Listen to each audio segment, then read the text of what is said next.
What if the most dangerous chapters of history aren't the ones we remember, but the ones we quietly agree to forget? My story begins with a massive stone castle in the forests of southwestern Germany, nearly 900 years old. It's Christmas, 1944. World War II is still in full swing, but would soon be over 5 months later, on May 8, 1945. Inside that castle on Christmas of 1944 were members of France's Nazi-based collaborationist government celebrating, drinking, laughing, and talking about the day they believed they would return to Paris, riding in on German tanks. It's a moment like this that most people in France were never taught.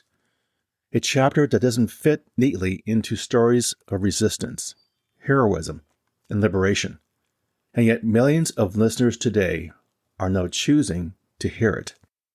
At the center of this reckoning is French podcaster Philippe Collin, a storyteller who has made it his mission to guide audiences straight into the most uncomfortable corners of his nation's past.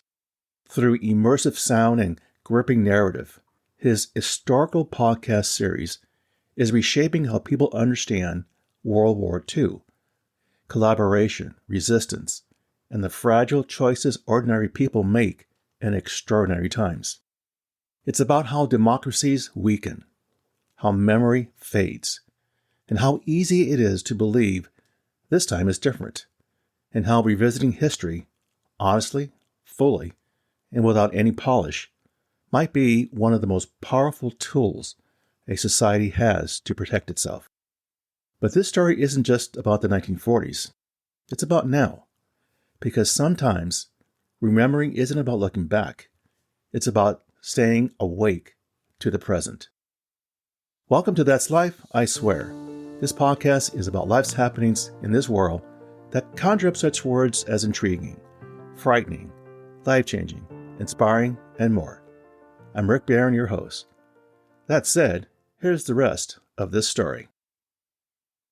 Our story begins in 2023, where millions of French podcast listeners found themselves transported through time and space, guided by the voice of Philippe Collin, as he led them through the shadow corridors of their nation's most uncomfortable memories.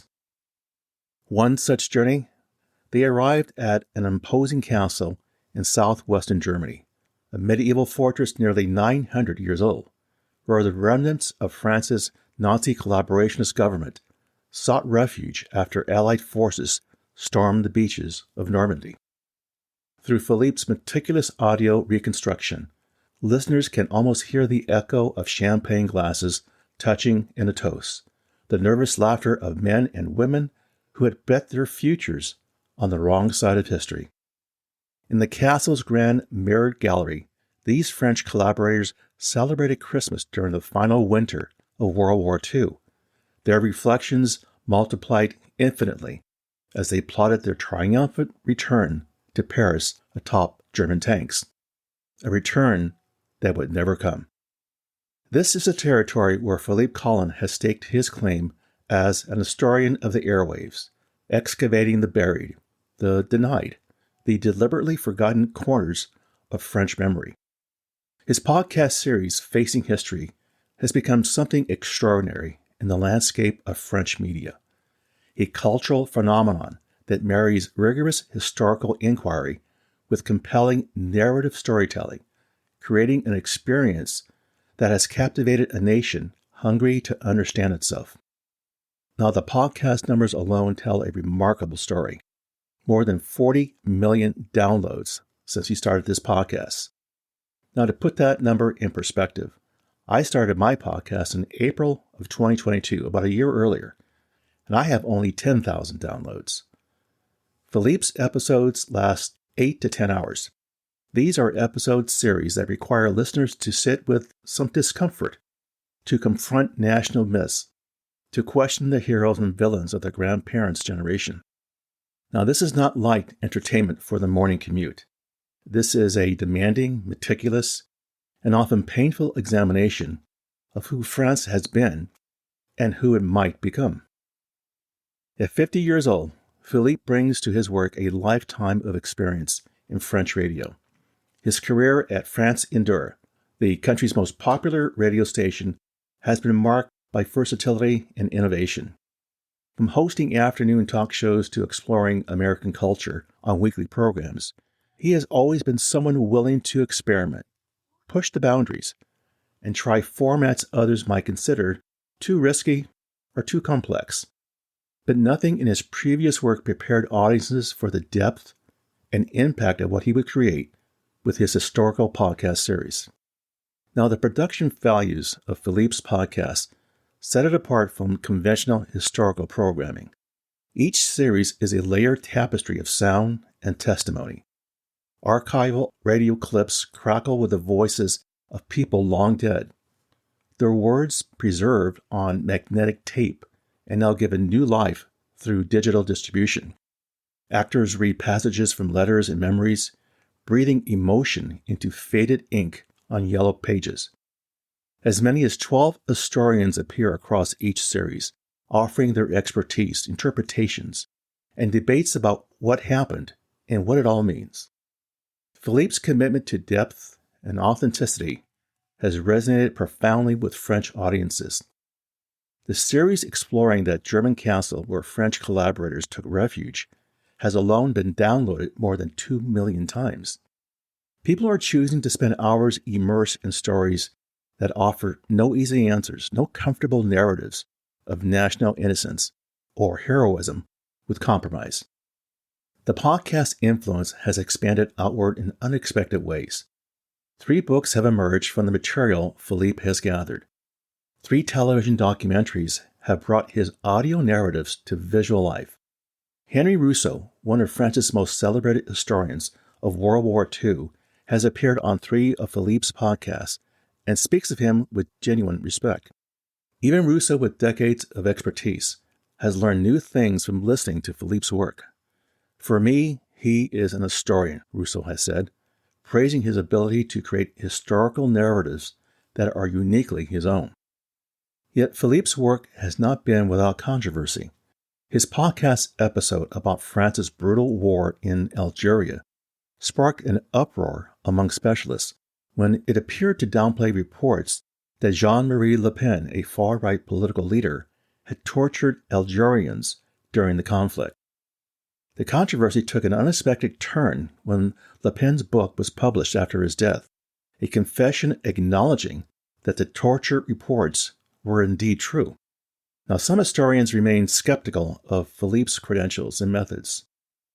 Fabrice Rice-Pouty, a historian who was motivated by the podcast controversy to write an entire book documenting Le Pen's torture of Algerians, has criticized Philippe as someone who dabbles in everything without truly knowing what he's talking about. Well, that's one person's opinion. Now, this type of criticism speaks to the tension at the heart of Philippe's project. He is a trained historian who never completed his doctorate, a radio professional who has claimed the authority to speak about the nation's past, a storyteller who must balance narrative drive with investigative passion. His master's degree focused on the purge of suspected collaborators near the end of World War II, a topic that clearly planted seeds for his later work. Now, financial constraints prevented him from continuing his academic studies, pushing him toward a career in radio instead. Now, decades later, he has found a way to merge those 2 topics. The French passion for their national history provides part of the explanation for the podcast's success. France is a country where intellectual debates make headlines, where philosophers appear on television talk shows, where historical arguments can spark genuine public controversy. Philip believes the current moment today has made his work particularly resonant in ways that create a genuine historical interest. Philippe's podcast, Facing History, launched less than a year before Russian forces invaded Ukraine, an event that shattered the post-Cold War assumption that major land wars in Europe were a thing of the past.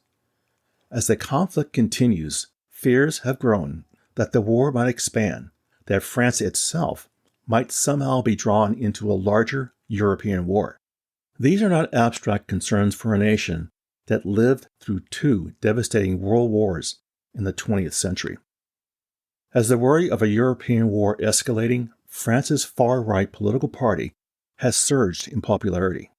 Current polling suggests that one of its leaders could win the 2027 presidential election, creating the first far-right government in France since the collaborative Vichy regime during World War II. The historical echoes are impossible to ignore. People have a sense the Republic is threatened again and looking for tools to combat that, Philippe believes. This sense of threat is compounded by demographic reality. The last surviving heroes of the French resistance are dying. These men and women who risked everything to oppose Nazi occupation, whom Philippe calls the guardians of the memory of the resistance, are passing into history themselves. As the heroes of the French resistance continue to pass, it removes living witnesses, people who can speak from direct experience about what fascism actually looks like, what resistance requires, what the stakes truly are.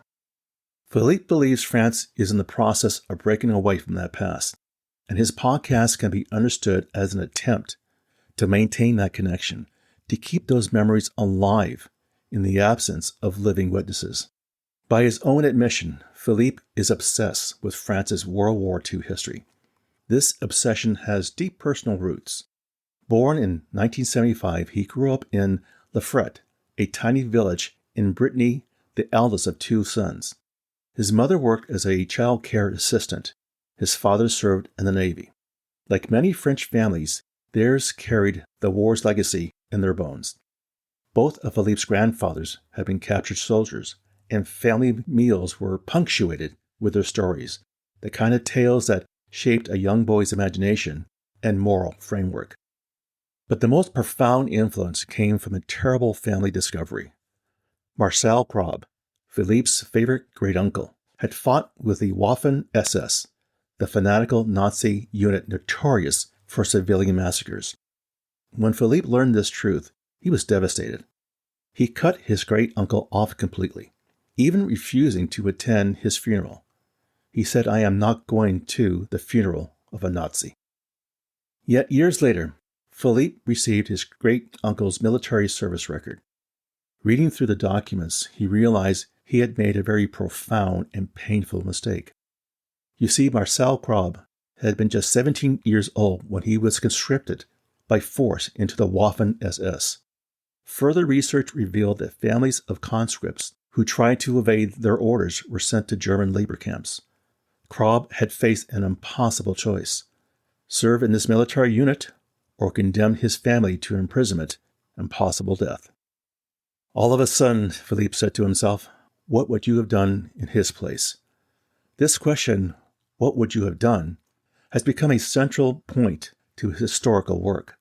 It's a question that resists easy moral judgment, that demands empathy without excusing evil, that acknowledges the terrible complexity of life under occupation and totalitarian rule. In 2018, Philippe published a graphic novel titled The Journey of Marcel Prob as a form of apology to the great uncle he had wrongly condemned. He spent 8 years writing his 2024 novel, The Barman of the Ritz, which tells the story of a Jewish bartender during the war who served Nazi officers at night while secretly obtaining forged papers for Jewish employees by day. One of Philippe's stepsons, another prominent radio journalist at France Inter, recently asked him if he thinks about the war every single day. Philippe paused, but his answer was immediate and unequivocal. Yes. But his podcasts range beyond World War II. Working with a team of 10 people, he has produced a series on Napoleon, the playwright Molière, and Jeanne du Barry, the official mistress of Louis XV. His latest series explores the Statue of Liberty, France's gift to the American people. His podcast on Alfred Dreyfus, the Jewish army captain wrongly convicted of treason in the late 19th century, whose case tore France apart. If there is an underlying theme connecting all of Philippe's historical work, it is what he calls the values of the French Republic: liberty, equality, and fraternity. The three-word motto, born during the French Revolution of 1789, along with the societal systems designed to make those promises real rather than merely rhetorical. He worries these values are under attack, that France's current divisions echo those of the 1930s, the decade that culminated in Nazi occupation and collaboration. Philippe says today we are facing a form of radicalization and polarization within society, and we are clearly seeing the seeds of a civil war, an ideological civil war, being replanted. The comparison to the United States is never far from his mind. He says we are losing our way, much like the United States. People in the United States can no longer speak to each other. The other is no longer a human being. Philippe hopes his podcast offers an antidote to this polarization, a way for people to grapple with complexity, to see historical figures as human beings facing impossible choices, to understand that moral clarity is often a luxury of hindsight. He remains humble about what his work can accomplish. We aren't in politics, he says. We are just a podcast. Yet, just a podcast seems inadequate to describe what Philippe Collin has created. A new form of public history that combines historical rigor with emotional renaissance, that reaches millions rather than dozens, that makes the past feel urgent and present. In an era where democracy seems fragile and historical memory grows distant, his work of remembering has become an act of resistance in itself. So what can we learn from this story? What's the takeaway? Facing uncomfortable history is not about guilt. It's about clarity, responsibility, and protecting the future. Philippe Collin's podcast isn't really about castles, collaborators, or even World War II on its own. It's about what happens to a society when it either remembers honesty or just chooses to forget. Well, there you go, my friends. That's life, I swear. For further information regarding the material covered in this episode, I invite you to visit my website, which can be found on Apple Podcasts, for show notes and the episode transcript. As always, I thank you for the privilege of you listening and your interest. Be sure to subscribe here or wherever you listen to podcasts so you don't miss an episode. And we'll see you soon.